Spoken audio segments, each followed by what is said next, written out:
All right, welcome back to Disciples of Christ's Service. My name is Aaron. My name is Chris. And I'm Vicky. And today is kind of we didn't have a real concrete idea coming into it, but we kind of chatted over coffee off recording, off mic, myself and Chris. And we decided on the topic of grief as a beautiful and bitter thing, as well as the human experience through God's will and our place on the path for it. So that will be that. It's probably gonna be a little meandering. We'll see how long the episode goes. Yeah. Because you don't really know until you know. Meandering is what we do. Yeah, it's not a bad thing. Nope. So I guess we have to ask the question of like what prompted this conversation. So that's where we turn to Chris. Yep. For a brief and light background. I don't want you to have to revisit the whole experience. Yeah. But what has brought us here? Well, so my mother, she passed away on Tuesday, November 25th of this year, 2025, in case you're listening later. Right. I did not expect the grief to be so hard and so long. Yeah. That's what I didn't expect. I didn't expect it to be that hard. And so, disclaimer, and this is a warning, graphical warning, I found her dead. So I found her in the bed and saw all of the things that I probably shouldn't have seen. Right. But this is what the grief has actually helped me to heal and put some things to rest. Okay. Yeah. So that's basically where this came from. It's more of me trying to heal, because I'm telling you, this was devastating. It really, this hurt a lot. And so it prompted a book. Let's put it that way. It prompted a book because of this experience, because I can't be the only one that's experienced this way. Well, maybe the way that I do, but the grief process, I'm not the only one who's went through this. Right. And each of us handles it differently. And for me, I was a wreck. I was a mess. Oh my goodness. I was such a wreck. Yeah. Video games helped me to get through it. Talking to my wife, my kids, talking to God. That probably trusting in Him and relying on Him is what really helped me the most. Having friends that helped me through it. The pastor, his wife, and I think that's where the grief process, it is, I believe, built to heal you, to help to heal wounds. That's what I believe it's for. Yeah. I mean, even because we know that that God has created, so like when a woman has a child, right? It is a painful and it's not a pretty process. Right. But in the end result is beauty. And I believe grief is built the same way. I believe that it is a hard process, but the end result is beautiful. That's what I experienced. It's literally what I experienced. It was horrid, and during the process, it was horrid. But after that, because I would like be sitting in the living room and just start bawling for no reason. I mean, I cried a lot. I'm a crier. Yeah. I'll admit it. And I'm glad that I am, because it doesn't stay in.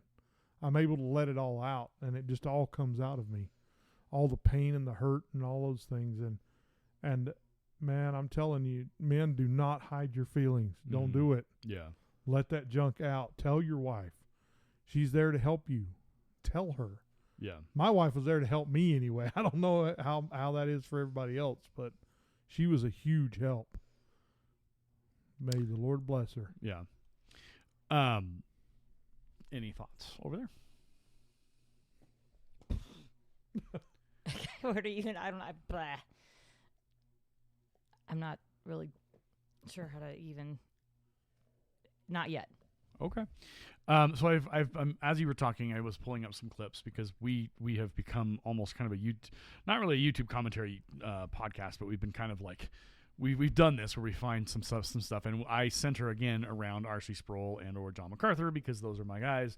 Yep. And that's what I tend to ring with. So I have not watched any of these, so we're going to kind of skip around, and this may help stimulate some conversation for us as well. So this is, we've watched this, I think we've talked about this before. We watched this video before, but it's called God's Purpose in Our Pain. It's from John MacArthur's conversation in 2 Corinthians 12, 7 through 10. So let's listen to this and see what he has to say. In the midst of that you find your real power.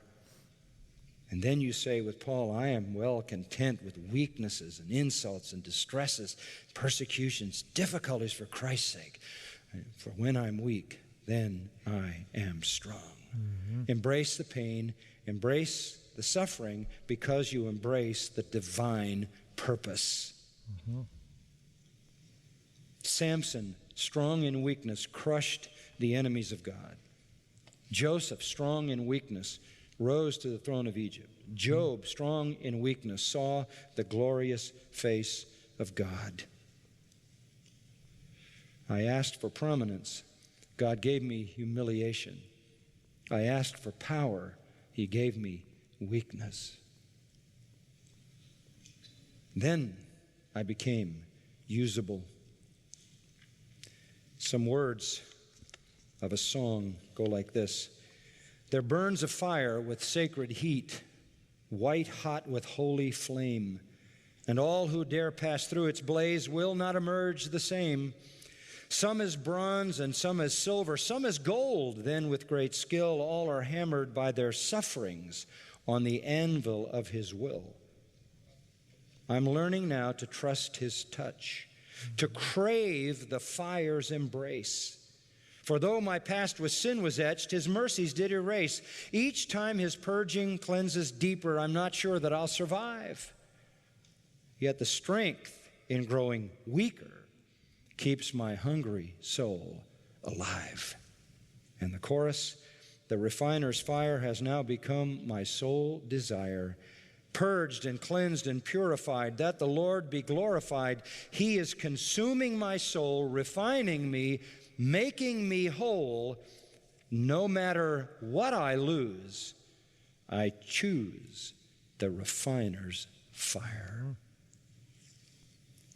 Let's pray. All right. So again, Love that. hadn't watched it. I think it's in. May have watched this. It's showing that I've watched it before. But this follows along. So over Thanksgiving, Vicki and I were hanging out with my parents over Thanksgiving, and we watched a John MacArthur sermon talking about discontentment and how to handle discontentment. And I think it goes hand in hand with this one, is that pain is a part of life. And that's the part that is the sucky part, because what we are told in life is that, like the prosperity gospel, the Word of Life folks are like, you will be celebrated, you'll be healed, you'll be great, life will be great, you'll be happy all the time. And obviously that's a false gospel, it's a false message, it's a bunch of bunk because it's not real. I think the real Christianity, the real faith, not to try and say that there isn't, nobody else has it figured out, but I mean Christianity does, in that is that and the title of the sermon is God's purpose in our pain. I think the pain is the part that we don't like to recognize. Yeah, that's how God works. It is. He works through the pain. Yep. When I used to work with a mission organization in Denver, and I worked with the Africa missionaries, and I remember there was a pastor-wife team who said one of the things we talk with our missionaries about before they leave the field is the theology of suffering, because it's not taught well in the American church. Yeah. But in Africa, it makes sense, and that planted a seed in my mind. And I feel I have dealt with grief for the past year in a different way, not from losing a parent, but from fostering. Oh yeah. And from losing our girls, having them leave and having them not speak to us, not acknowledge us, want nothing to do with us. It has been a profoundly heartbreaking experience. But the more I dig into Scripture, and that what we just listened to confirmed it, the more I'm convinced that it was a calling on our life And that's been a kind of a profound thing to talk to friends about, because they're like, do you regret doing what you did? And I said, no, I feel like we were called to it.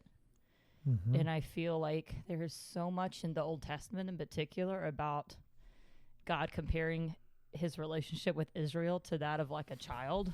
Mm-hmm. Like, I raised you, and you were, by the road dying, and I took you and I raised you and I taught you all these things, and you completely turned away from me. And I feel like from this, if anything, I understand a little more of the heart of God.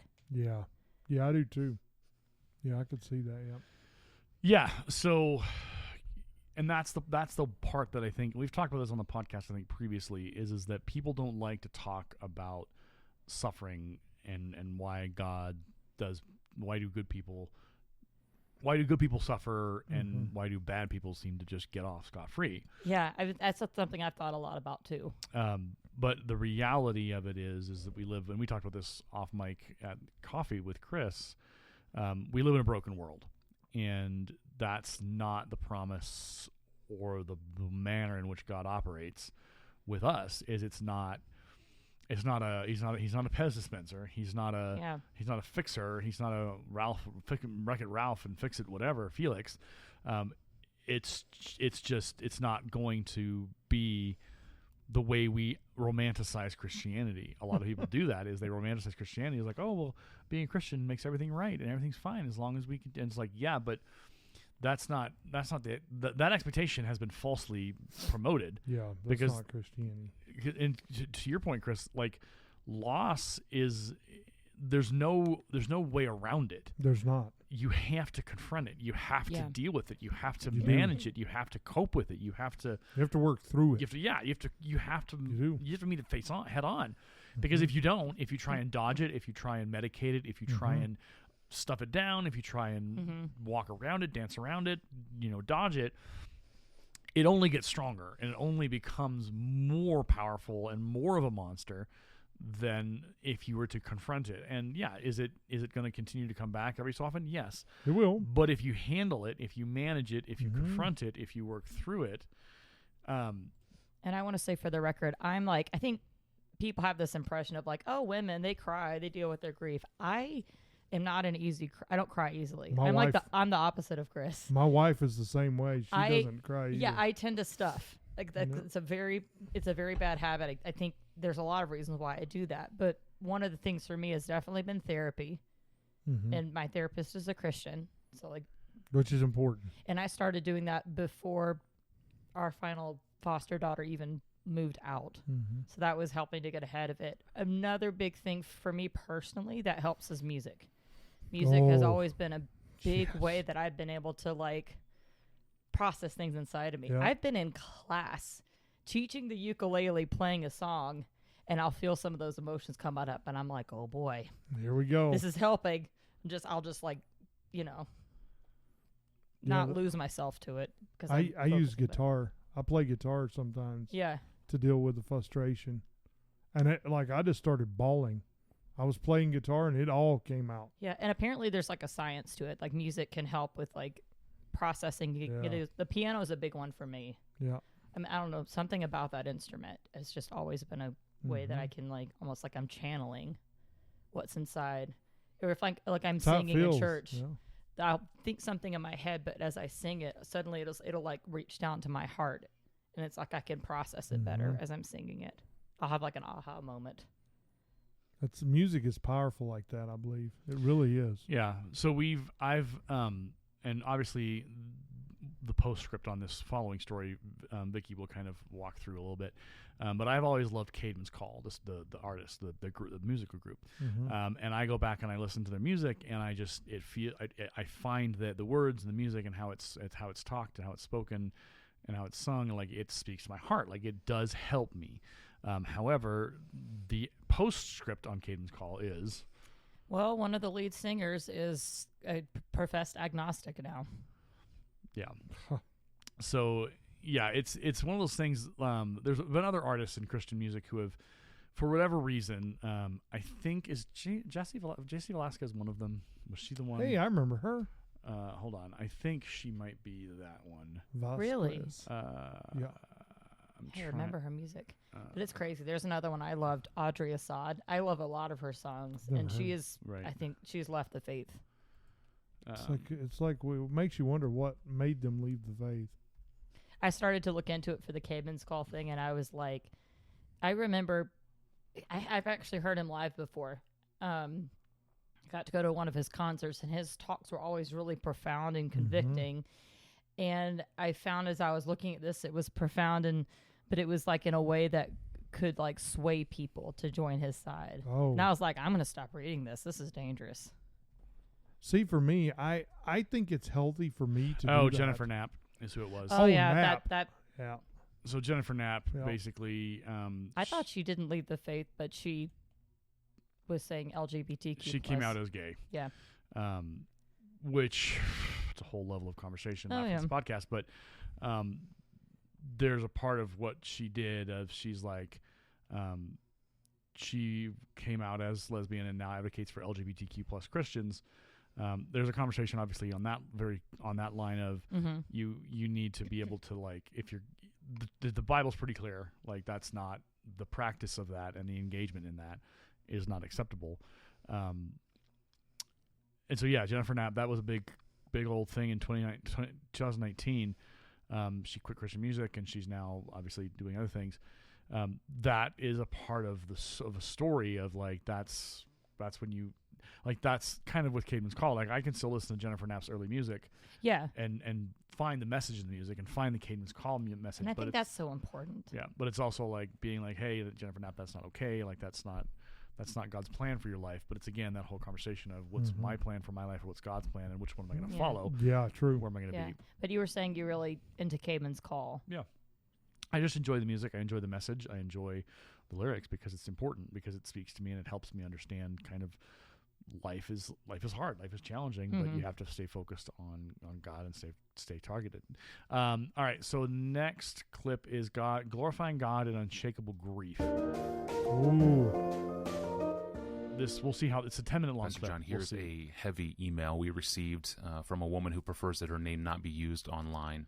Fair. Dear Pastor John, my brother-in-law recently passed away at age 32 in a tragic accident. We stood by his bedside for 2 months, hopeful that he would recover, but now recognize that God's will was to take him home to heaven. We rejoice that he was in Christ and can now see him face to face. That is awesome. Yet there is so much sorrow left behind. The Bible tells us in Ecclesiastes chapter 3 that there are appropriate times for different seasons. Many days my husband and I feel a struggle to get out of bed. We struggle to enjoy blessings like the joys our baby boy brings because they remind us of our dear brother that we are deeply grieving. What encouragement does the Bible give for those who are mourning? How do we lift each other up during these dark days? And how do we mourn the death of a loved one in a God-honoring way? Your podcasts are such a blessing to our family, especially during this season. Well, thank you very much. That's encouraging. I love the way she put two questions back to back that, in a sense, answer each other. She said, what encouragement does the Bible give for those who are mourning? That's one question. And then she said, how do we lift each other up during this dark time? And the first question is the answer to the second question. Yep. In other words, if we go to the scriptures and find its encouragements, that's how we lift each other up. They speak God's word to each other. So let me do that. Let me feed into them maybe 5 precious lessons I've learned from Scripture, walking through many sorrows and losses. 1, don't add to your burden by thinking grief is foreign to the heart of God's children. They know this, but it might be good to hear it. First, So that is kind of what we were talking about this morning, is that grief is necessary. It is. Grief is built into our humanity. It Grief is, and I think that that's something that prevailingly I feel like in the West we've gotten wrong a lot, because we don't understand what it means to grieve well. We don't. Yeah. And I do. Right. Yeah, and I you're do. you're learning that. Yeah, I I'm learning think. it. Yeah. But honestly, it's not just the West. Like when I was in Central Asia, Mm. it was not acceptable to act sad if you were talking about losing a parent. Yeah. You had to be like calm, stone Yeah, I faced, can't do controlling your emotions until you're at the funeral, apparently. So to be fair, it's not just us. Yeah. that. That's so weird. I know. I agree. All right. So It's he different. gives a verse. Let's see what that is. Thessalonians 4:13. Oh, We do not want you to be uninformed, brothers, about those who are asleep. That is, this brother-in-law who died. That you may not grieve as others do who have no hope. So he doesn't say that you may not grieve, but that you may not grieve as others do who have no hope. Yep. Christian grieving is real and it is right. So let that not be an added burden that they are walking through a season of real painful grief. Number 2, eat the fruit of sorrow, even if it is bitter, because Yep. this fruit that you can only eat now has nutrients in it that you can't get any other way. And I know this is maybe a little hard to hear, but this is so real and so needed. Martin Luther said that God teaches us deep things about himself, not only, and then he used 2 Latin words, not only by oratio, which means prayer, and meditatio, which means meditation on the scriptures, but also, this was his discovery, God teaches us deep things about himself also by tentatio, which is translated trial, testing, affliction. And the text that he cited was Psalm 119, 67 and 71, which say, before I was afflicted, I went astray, but now I keep your word. It is good for me that I was afflicted, that I might learn your statutes. There are nutrients that we draw out of seasons of suffering that are strengthening to the bones of our faith and sweetening to the marrow of our faith like we can't get any other way. So All right. So that's rough, right? Because we don't, like, naturally we're like, what? We should be glorifying God in unshakable grief. Well, that's the title of the podcast episode Yes. from Desiring God on YouTube. Yep. But I think it's also there's truth in that, and it's There- hard truth because it's not the usual answer that you hear, It's not. but it's also saying It's the biblical answer. right, because through all experiences, in all moments, in the happy, in the sorrow, in the sad, in the joyful, and all of that is Christ. There's no exception. There's no like, oh well, this isn't a part of the Christ journey. Like these, like it's all or nothing. It's all in or not. Like everything we do and everything we experience, every emotion we have, It's all in. it's bro. God breathed or it's not. Like you can't separate Yep. or divorce that from anything. You have to hold true to those as they are all together. And so in this statement, he's saying, look, there's no other way for us to learn of God in the way that we learn through grief. Yep. In that experience is what, and again, it's going to sound terrible, but It's hard. it's going to grow us, it's going to draw us closer to him. It did. Because the burdens of grief, the burdens of struggle, the burdens of suffering, the burdens of sadness, the burdens of all that, loading that off on God and saying, look, I can't do this. I need your help. I need you to get me through this. I need you to get me to the end or to the next chapter Yeah. of this grieving process, because I can't do it alone. And that's where I think in part this is saying you have to lean on him. You have to turn to do. him. You Yeah. have to admit you can't do it alone. That's the first step. Right. Yeah. You I think that's a lot of times what we, in the modern age of 2025 now, we don't want to admit that. Like, that's not something that's taught. Like, oh, you just need to, no, don't do it alone. Like, do it alone. Like, you can do it. It's like, well, no, we can't. You can't do life alone. I think that As a Christian, right. you can't do it by yourself. Well, and I think it's also interesting because you do hear a lot of, like, you can't do it alone. Like, social emotional learning talks about getting through the stuff together with people and stuff. But there's the danger, I think, with social emotional learning when it's not connected to Christ. Yeah. And obviously in schools, that's a whole thing. You can't do that. Like, that's not how it works.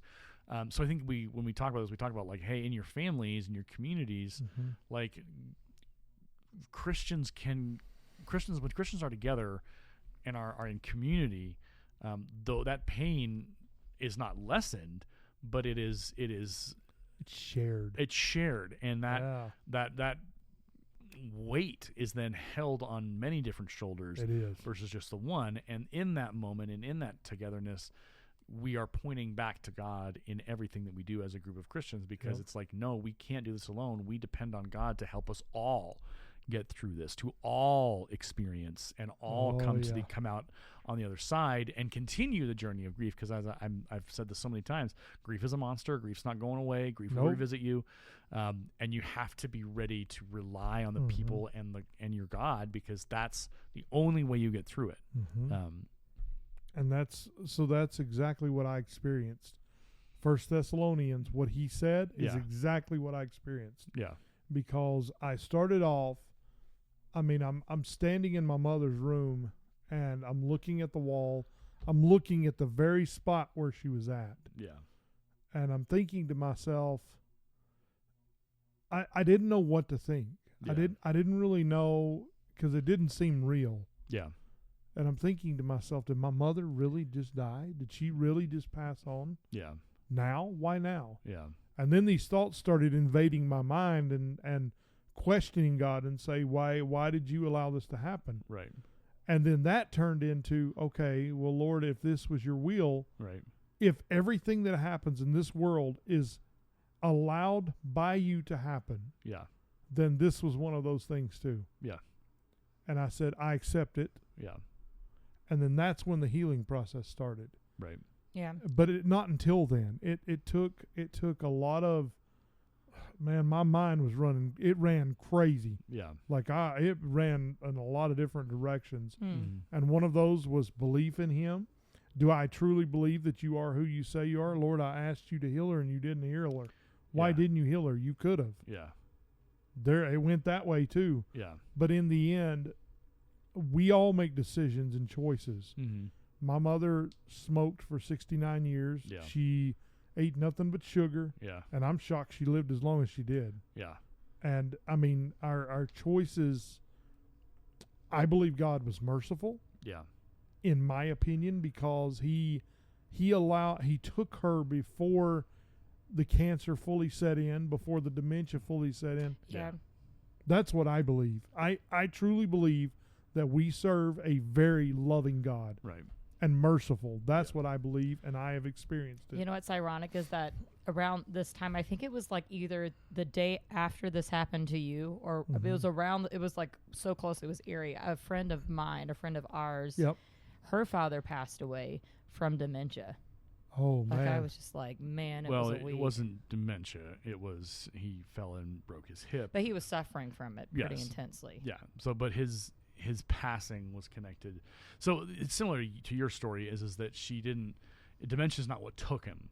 Yeah. It But they were was- having these it was hard other conversations. complications, and Yep. so to the point of the story that Vicky's telling is that I spoke with his wife at a choir practice, and her statement, and had that statement I think has been shared with others, is that he was suffering. It was a hard future ahead for him, because the Yeah. decisions that they were going to have to make about where he would be placed, what would happen to him, were not going to be challenging to them and to him, because he was heading into a full dementia situation, and you made the point of God being merciful, is that when he calls someone home, it's not based on what we want to happen. Exactly. It's based on what he wants to happen, what his will is for that Facts. life. Facts. And so she belonged to him, Right. not to me. yeah. Well, and I've told the story of my Aunt Donnie, who I never met because she died before I was born. But her story, and how her transformation in the hospital room into as she accepted Christ in her heart, and the impact of Donnie had on the rest of my mom's side of the family, and the incredible, saving grace and salvation that Yeah. continued to spread through that family, in tandem with a lot of revivals that were happening in northeastern Montana as well at the same time. Oh, yeah. And that all colluded and collided to change my mom's family and eventually my dad and some of his family, and many of those in that community which had not heard the message of Christ in the way that it was presented Yep. by these evangelists. And so, yeah, is death awful? Yes, but none of us get out of it alive. Like, we all will go. Yep. But I think what we have to focus on is that what is God's will for our life, and which is the more troubling one that we don't like to talk about is what is God's will for our death. Oh, yeah. And see, this is the interesting part. Is death such a bad thing? And I say this very carefully because Yes, please be very because- mindful. well, because we see death as us losing something, right? So what if God would have given me what I wanted, Yeah. and He would have kept my mother here? Dementia would have took her. Yeah. Pancreatic cancer would have took her. The Yeah. pain would have been Yeah. 1,000 times worse. Yeah. I look at it this way. My mother was a follower of Christ. Yeah. She has been freed from her bondage of the flesh, Yeah. and she is free to worship Him forever. Yeah. That's the way I see it. I have a first cousin. My goodness. He actually passed away a couple days after Christmas last year. Yep. Last Christmas was so hard for that reason, but he was one of those medical miracle stories. Oh, Like, he yeah. had a heart transplant when he was 16. He's had both hips replaced. He had a stem cell transplant. Holy Crazy stuff. moly. Like, there were several times the doctor was like, I don't understand. The charts don't make sense, but, like, the cancer isn't there. He's cleared. But he suffered for a long time. And I hate that he went before he turned 50, but he just, for me personally, it's like, man, he suffered for so long. Yeah. It's so great that he is in a place where his suffering is over. Yeah.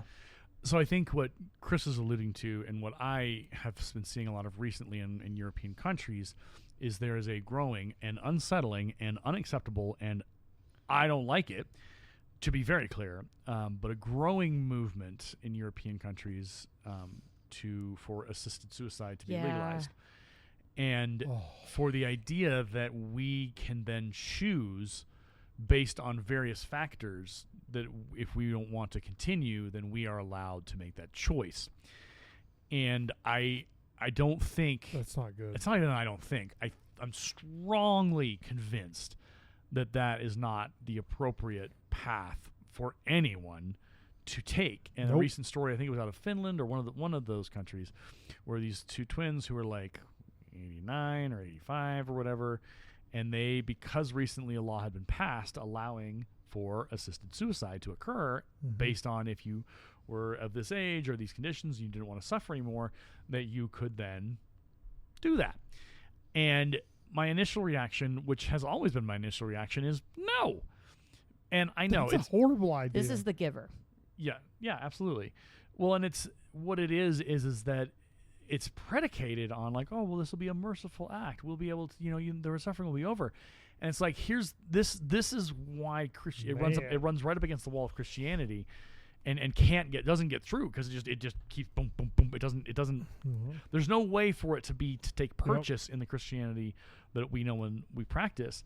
Is that we don't get to choose how to die. No. We don't choose. That's not our will. Our will is not God's will. And Come on, Aaron. Tell us about it. Well, no, because Yeah. we It's don't true. get to choose when to go home. Yep. The consistent messaging in theology is until He calls me home, I'm here to bring Him glory and honor and praise, and Facts. to be a steward Yep. of His kingdom. Yep. And that means that I need to be in service to my King every step of the way, through loving others, through serving in community, through doing all those things. Like, my mission field is His until He says, okay, your time on here is done. People were justifiably and understandably shocked and horrified and hurt when Vadi Bakum died. Yeah.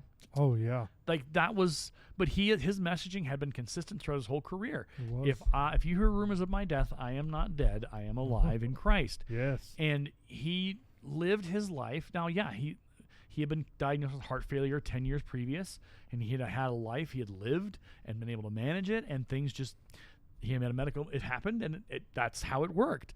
John MacArthur lived a long life, but it was time for him to go home. R.C. Sproul, when his passing occurred, like there's just this massive amount of understanding that it's God's will when we go, Yep. not ours, and we are not in control. We should never be in control, and that's when we start to really veer into playing God, and that's a dangerous place to be. It is. Yep. And so, yeah, death can be beautiful, but it can only be beautiful through Christ. That's a fact. That's where the absolutely true, beauty yep. of that occurs. Yep. The beauty of death is not in like choosing when to die, or do like that is not a beautiful death. Again, you have to be very. I hope you've been listening to the last 10 minutes of this conversation. Is the power of a death of a believer, follower of Christ, is in what that death represents. Yeah. And what people and what that person can his or her impact on the Christ community at large. The reason why John MacArthur was so mourned is because he had such an incredible but humble and practical impact on the faith followers of Christ. And there was this massive hole now in our hearts. Thank goodness we've got his YouTube videos, and we've got a couple more we'll listen to here in a second. And his Bible, John MacArthur, his study Bible, his study materials are between him and R.C. Sproul and Voddie Baucham are legit. They are legion. They're incredible. We have that now to continue our own Christ following experience in the footsteps of John MacArthur, R.C. Sproul, and Voddie Baucham and others, because they are the ones who were dedicated to bringing the glory and honor of Christ into the rest of the world, and to show others how to live and how to speak of Christ, and how to work through Christ, and how to act through Christ, and how to live in Christ. Yep. And that, I think, is one of the more important things there. So we'll continue with this video. There's about 6 minutes left. He's got these points on what I think will be helpful to listen to. Oh, eat them. Go ahead, eat them. As long as God keeps you in that season, don't waste it by wishing you'd be out of it. Go ahead and eat the fruit that grows on that tree alone. Number 3, savor the special promised nearness of the Lord. Psalm 34:18. The Lord is near to the brokenhearted and saves the crushed in spirit. There is a unique and special promised nearness that you will enjoy. Yes, that is a tearful, painful, true word. You will enjoy that you will not have once the sun comes out again. I know it. I've walked through this. 2 or 3 major losses in my life, and I wouldn't trade them for anything if I just focus on the sweetness of how God drew near. So that's number 3. So I think that continues the theme of we have to pull closer to Him in loss. And a lot of what we might see in, the word's not less educated, but less theologically grounded churches or people, is they get mad. And now there's part of the reading process is anger. It's anger. It's part. Yeah, it's real. But again, we've said in this podcast, and I've said so many times to other people in my life, what your emotions aren't wrong, but what you do with them, that's what carries the day. And so that anger has to resolve into acceptance at the end, because again, we're not in charge. God's in charge, and we have to rely on Him and recognize Him and draw closer to Him in those moments, because He's the only one that can provide the relief and the comfort and the courage and the strength and the serenity that we need to get get from start to finish in the process of grief. And in grief, you can substitute. In grief, you can substitute depression, sadness, anxiety, all those things, stress, whatever. God's in there. God's in those moments. Oh, He is. He's there. He absolutely is. Whether or not we recognize and understand His place in our lives and our place in His life, that's the key. Because you can't. Part of why, I have stress, I have anxiety, I have all those things are a part of my life, but I every single moment of every single stressful moment or anxiety feel like I go back to, nope, God's got this. And it almost turns into God has to have this because I can't do it. I can't do it. Yeah. No. And so what I've learned in the last, I'd say about probably the last 10 years of coming out of college, getting a job here and teaching and just life in general is that I can't question if God's got my back or not. Because if I even begin to question it, then I don't have anything to stand on.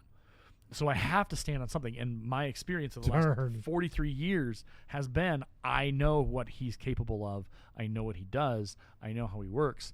I'm not I no longer question it. Does it lead to challenging conversations and difficult topics like this, and where you have to go, yeah, why do bad things happen to good people? Because that's how God works. Mm-hmm. How else do you expect him to get the glory and the honor and the praise? People to go, oh, hey, God's working here. No. And it sounds horrible, but this is the reality of God's will for his people. Yeah. We can't grow if we're never challenged. Right. And suffering and grief and all those things, Yeah. that is what reflects back his goodness. It does. In the healing and the coping and all of that stuff. The death of my Aunt Donnie, my Aunt Donnie's death was preventable. Mm-hmm. She went in for a food poisoning. They misdiagnosed her, sent her home. By the time she got back in the hospital, she was septic. It was over. There was nothing they could do for her. The most wild thing, and it was like, 1976, 1977, like, medical science has come a long way, but even then you would have thought, like, this is an easy solve. Yeah. This is an easy fix. But that's the question of, like, why did that bad thing happen to Aunt Donnie? Well, you know what? Donnie's death predicated the entire conversion of most of my mom's side of the family. And she's converted too. And she so she started this movement. She started this transition. Yep. And so, yes, I'm sad that I never got to meet Aunt Donnie. She was a teacher.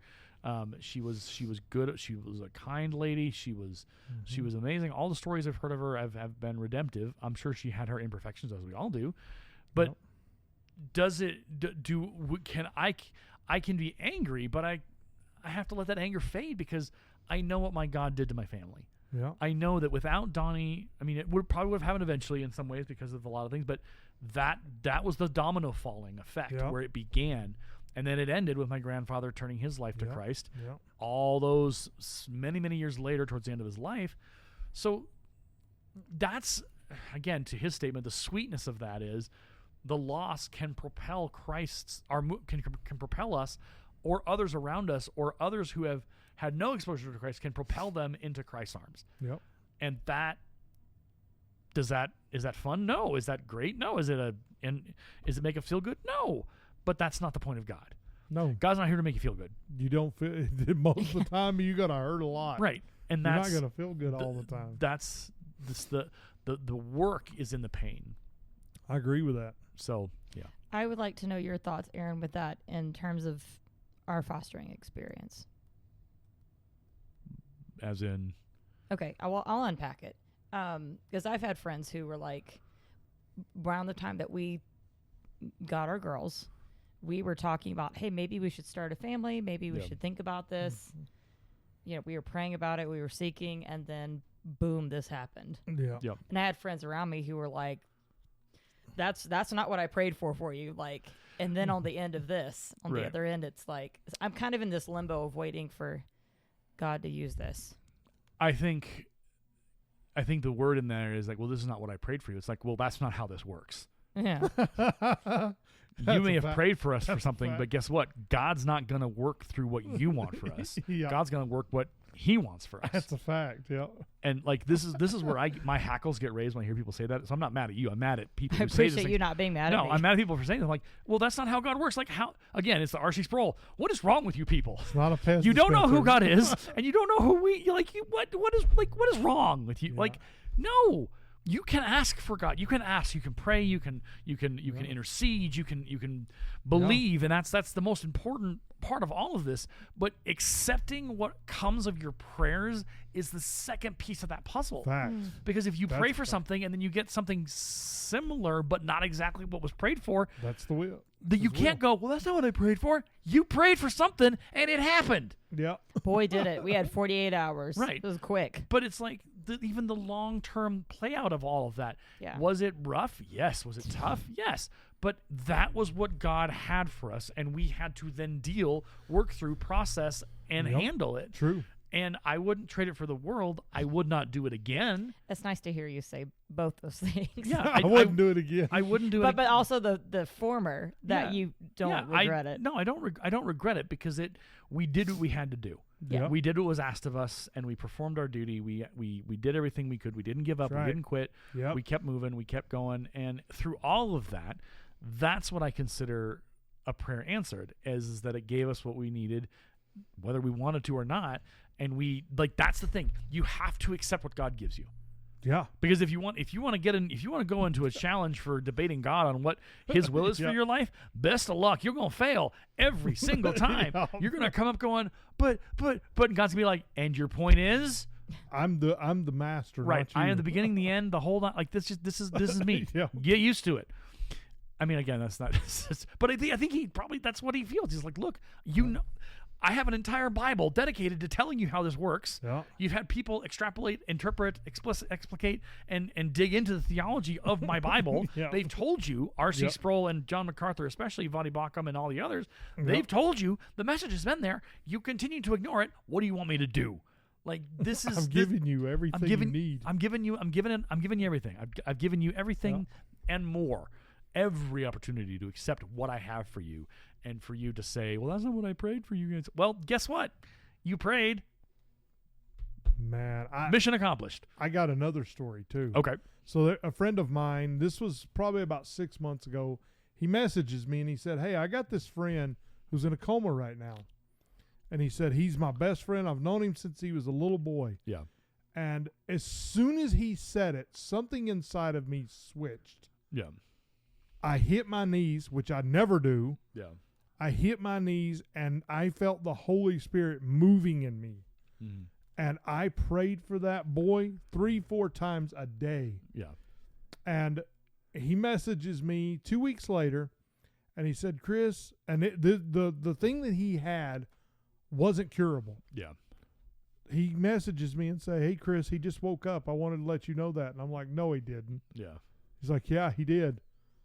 And he said, and the question he asked him, he said, why would somebody that doesn't even know me Right. across the country pray for me? Yeah. And I thought about that very carefully, and Yeah. simply because God told me to. Right. He told me to do it, Yeah. and I was obedient. I did Yeah. what he told me to do. Yeah. Obedience to God is more important than busy work. Yep. Well, and obedience includes accepting what He has. What for he you. has. The prayer is the prayer answered? Yes. Was it the way that person wanted the prayer to be answered? No.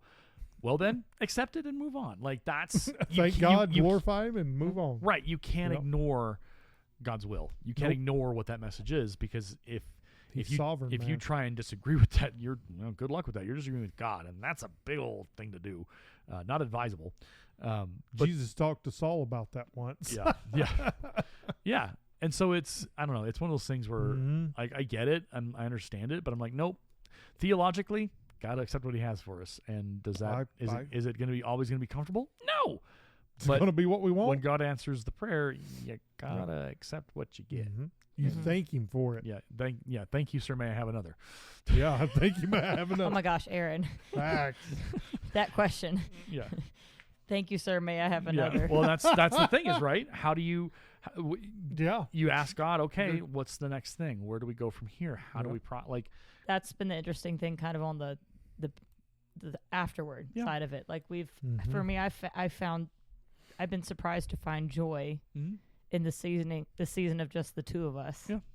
But there's also kind of like what if, what's next, unanswered questions, and Yeah. how's God going to use this? There's a lot of things that I think are still to come. and still that's figure. okay because that's how it works sometimes. Mhm. All right, we'll continue with this. We've got 5 minutes left of this one. Number 4, believe that He will heal the wounds of loss. Mhm. You could call them an amputation, without desecrating the preciousness of the memory. I think sometimes we're so afraid that if this gets healed too quickly, it's going to be dishonoring to my lost loved one because I'll just be going about my business like usual and it'll look like he doesn't matter. I think we all feel that. And yet Psalm 147:3 says he heals the brokenhearted and binds up their wounds. So you don't need to rush it. And when it comes, when the healing comes, it won't be in any way a diminishing of the preciousness of the one who was taken. So I think the other side of that statement is you have to be willing to let it heal. You do. Yeah, I think that's the thing I'm kind of at in the season where I feel the healing and I'm like, is it okay to feel this? Yes. It is. For reals. Yeah. Because I think if you again, it's that and this is not meant to be patronizing or anything, but in a way, but I say this all the time. if the healing is happening, be accepting of that and let happy. it happen. And be like, it's fine. It's let this work. Yep. Questioning God is a terrifying prospect. I don't want to do that. Yeah. So don't question the healing because you need that. And if the healing happens fast, like he's saying here, accept that. Yeah. I think I just want to make it clear for me, it's not that I'm questioning God. It's more I've been kind of questioning myself, going, these feelings of contentment I'm feeling in this season, is this sinful or No. is this God healing me? Contentment is not sinful. Paul said no matter what situation he finds himself in, to be content. Yeah. That was the John MacArthur sermon we watched. Like this past week, we had a local Christmas parade. I have wanted to join my school and be a part of it, and I have not been able to do that for the past. Yeah, I wasn't able to do it last year or whatever, and this year I'm like, I'm doing it. Nothing's stopping me. Yep. And you did. I did. It was fun. I had a great time. Yeah. Yeah. All right, let's go continue on with this one. 5. This is the last one. Wait for God's timing of healing and restoration. Yep. Psalm 30, verse 5. His anger is but for a moment, and his favor is for a lifetime. Weeping may tarry for the night. Joy comes with the morning. Yep. Now, I don't think the point of that is about the clock. Like sadness at dusk, joy at dawn every day. That's not the point of that statement. The point is God does not leave his children indefinitely in the depths of sorrow. Amen. Joy comes eventually when dawn comes, and it comes in God's timing. The older you get, the more you know that terrible things don't have the same horrible gut punch as time goes by. Yep. In the moment of loss, get that phone call, that utter disappointment, that painful email, a dream is shattered, a massive disappointment, something you thought would never happen. And you feel in those first hours, there's no way I can live with this. And God's timing is very mysterious in its effects, because the next day it's a little different, and the next day it's a little different. A week later it's a little different. Everybody moves at different paces, but God uses time and grace to take away the sense of impossibility of life. Psalm 40, verse 1. I waited patiently for the Lord. He inclined to me and heard my cry. He drew me up from the pit of destruction, out of the miry bog. He set my feet upon a rock, making my steps secure. He put a new song in my mouth, a song of praise to our God. Many will see and fear and put their trust in the Lord. So how long did David wait in the pit? I don't know. But he waited. And that's what I'm calling for. So I pray that this grieving, unnamed couple. So it's interesting because so it's the beautiful. time, but in those verses there are two songs that are actually worship songs. Yeah. His joy comes with the morning, the darkness, and the other song that I'm trying to remember now. There's two worship songs that are very specific to that message, and I think that's this is my favorite thing about grief so far I've ever read or learned, because it encapsulates the pieces of the puzzle. It helps us understand the depths, it understands the valleys, it understands the hills, it understands all of that. It's like perfect. Yeah, It really is. it's pretty brilliant, and It's exactly what I went through. Yep. Okay, let's see how to comfort someone grieving. R.C. Sproul. This will be a fast one. Biblically, it is God who giveth, it is God who takes away. John recited passage after passage. He brings prosperity, he brings calamity. That's not harsh. What we have to tell people is that your only hope in the midst of your pain, in the midst of your suffering, is that it is not an accident, but that the supreme wisdom of a loving and transcendently holy God is behind us, and you can't possibly know today why. But I don't think it's mean-spirited. I don't think it's harsh. I think it's the truth that we have to speak to people to give them any hope at all. So that's interesting because it's more of the same message we've been hearing is that God's got a plan, God's in control, God's got this. Does it make sense sometimes? No. Not in the moment, but eventually as his will unfolds and as our discernment expands that idea and digs into it, then yeah, we get a better picture of that. Let's see. Promise of God in suffering, R.C. Sproul. One thing that drives me crazy in modern evangelical Christianity, I listen to the television preachers and they tell us about name it and claim it. God always wills happiness, he always wills this, he always wills that, and God will never ask you to suffer. That's superstition. That's a nonsense. That's not the truth. I That's think not the that's what's gospel. hard for my The friends. Nonsense. Just because it was like because like with there's a foster mom who's a believer. She's on social media. She's written books, and she talks about how if you choose to foster, it is a call to suffer. Yeah.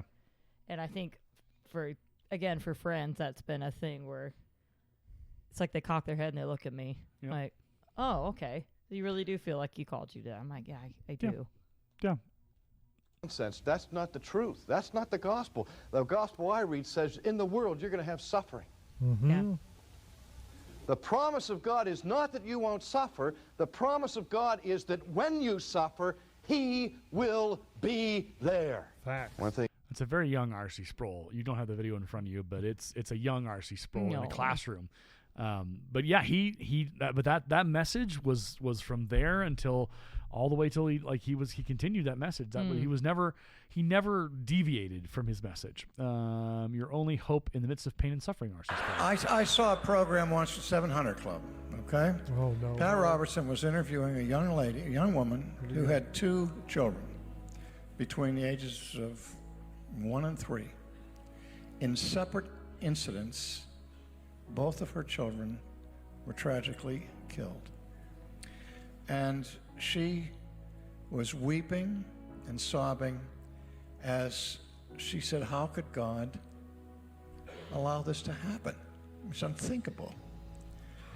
And Pat Robertson was trying as hard as he could to comfort her. And he was saying, you can't blame this on God. And God had nothing to do with this. This is the fallen world. This is the devil. Everything but God.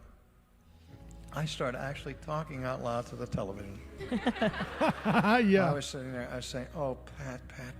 What are you doing, bro? Please don't tell this woman that God had nothing to do with that.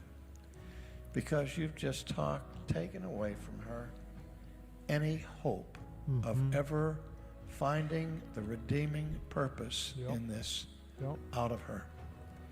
Biblically, it is God who giveth, it is God who takes away. John recited passage after passage. He brings prosperity, he brings calamity. That's not harsh.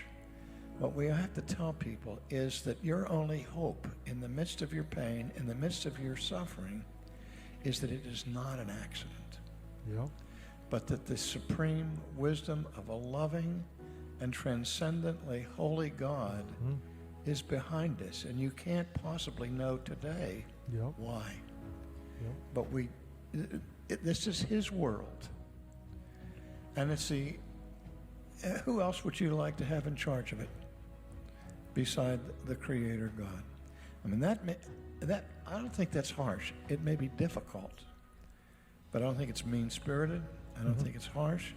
I think it's the truth that we have to speak to people to give them any hope at all. So that's a repeat of a previous video we just watched, but the context in the front end of that and the back end of that, I think, is important because, that's horrifying. Here in our community, we've recently had two significant losses of students. One who was a graduate from last year, and one who was a student currently in our community.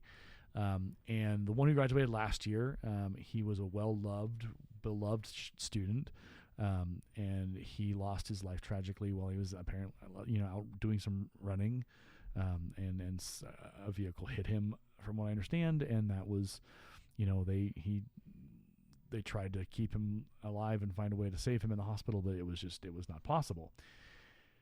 So this is a very real message to our community right now of how do we handle that? Yeah. How do we reconcile that loss with the larger will of God? Mm-hmm. And R.C. Sproul is very clear here, and others are very clear. Yeah. We don't know what that is today. We don't. But what we can trust and believe and have faith in Yep. is that he will use this for good. Now, may that happen? Will that happen at the funeral on Monday with the hundreds and hundreds of people who will fill that gymnasium? Mm-hmm. Maybe. But we can't know, and we can't predict, and we can't pretend to try and direct God's will in this situation. We can only hope to be a participant in guiding that direction. Yep. And so that's, I think, it's hard, right? It, but it's that recognition of how small we are. Yeah, it really is. And so like I said earlier, like I lost my mom and I started questioning God. And then eventually I came to the point where I said, okay, Father, you took her home. Yeah. That was your will. I am utterly convinced that it was his will for her to go home. Right. I accept it. Yeah. I let him heal me. Yeah. And I move on. Yeah. And that what else am I going to do? I want to make sure before we leave, I want to read this is my favorite Bible verse. I'm just going to read the first part. Psalm 56, verse 3. You have kept count of my tossings. Put my tears in your bottle.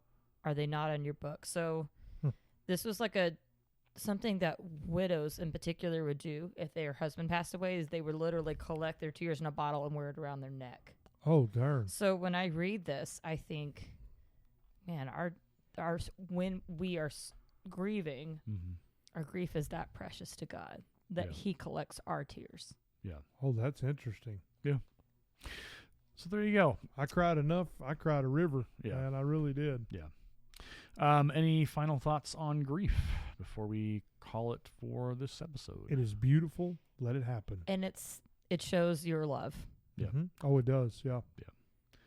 And God's love in the end. And God's love, more importantly. And that's, I think, it's not a popular message, but it's the message we need. Yeah, I would agree. And I think it's one of those things where I've always, on this podcast, I've said back to basics, like Jesus, Bible, God. Every time. Yep. And it's, if you got to run your, you got to run your idea or your perspective or your possibilities through that filter. Yep. Because that filter is what's going to you're going to be able to vindicate what God wants and God's will, because you're going to check that God, Jesus, Bible, God filter.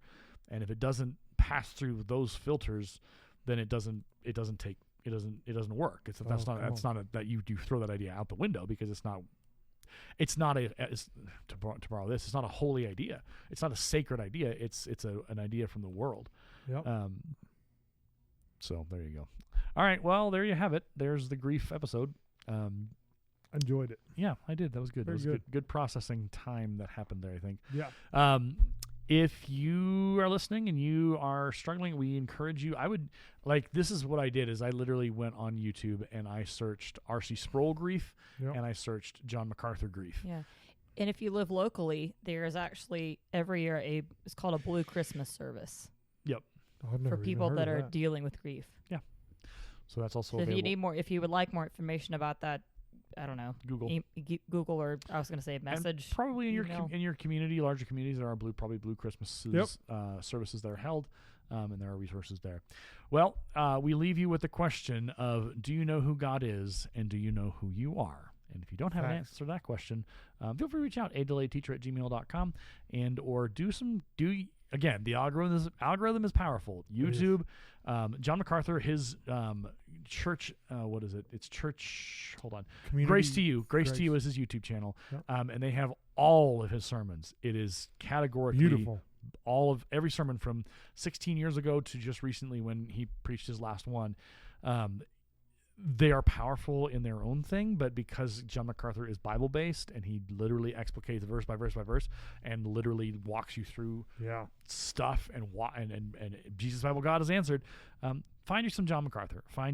Search his channel, see if you can find a verse or something that speaks to you, because I guarantee you he spoke on it in his massive amount of career. And if you need a laugh, go to Kuiper Belt Productions on YouTube and search for the funny, hilarious Reformed folks. It's like 41 videos long. It's a lot of videos, but it'll make you chuckle, it'll make you laugh. All right, my name is Aaron. My name is Chris. And I'm Vicky. And this has been the Disciples of Christ service. We'll see you on the next episode.